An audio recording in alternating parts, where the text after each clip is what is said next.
All right, hello. Today we are talking about DUIs, driving under the influence. And I want to specifically talk about driving under the influence of marijuana.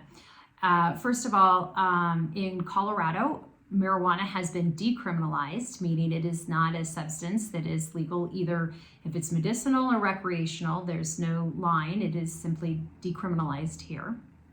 So the question then becomes, is it dangerous to drive while you are high on marijuana? And the short answer is yes.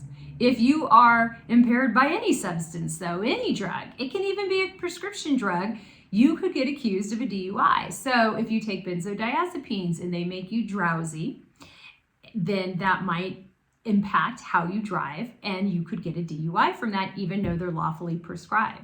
Marijuana is the same way. You can get accused of what we call a marijuana DUI in Colorado if you drive and the officers believe that you are under the influence of marijuana. Now, it doesn't mean that you used marijuana, that you smoked marijuana, or that you use it even on a daily basis. The officer does have to show and prove that you are actively under the influence and you were unable to operate your vehicle as you normally would.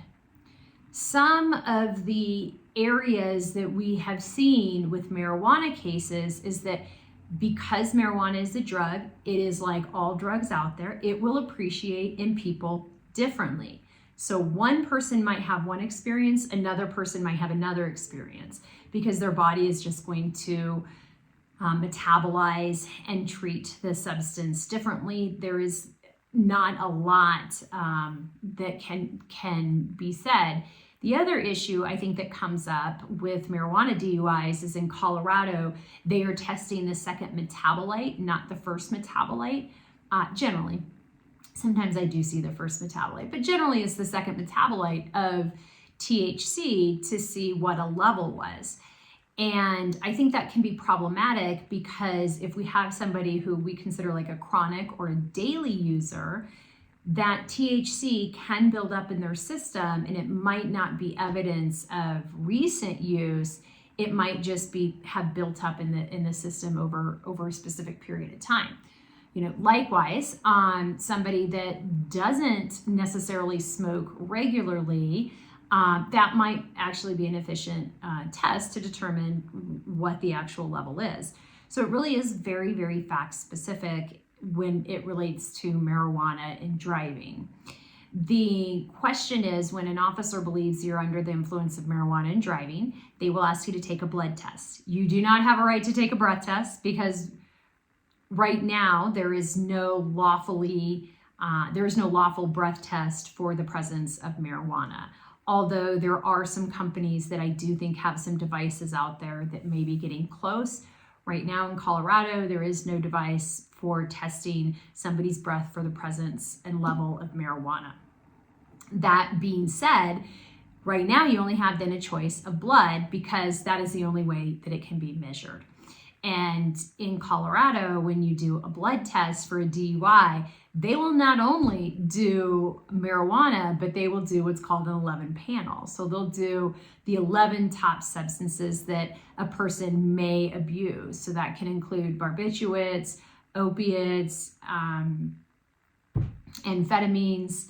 And understand that if you're on Adderall medication, that could be in the amphetamine classification.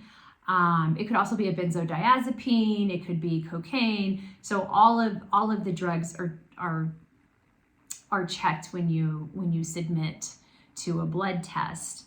A question that may come up that I don't necessarily think has come up yet is, can they legally test you for a substance that the officer doesn't necessarily suspect you of?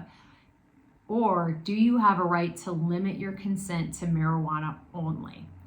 And I think the way our statute's written on this is you may have a right to limit the test to marijuana only. And then the question becomes, what happens if you limit it to marijuana only and they do the 11 panel and they find another substance?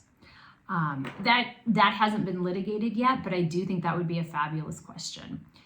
Thank you so much. I hope you have a great day. If you have any comments, please leave them in the chat box, and we will see you next time on When Schmidt Happens.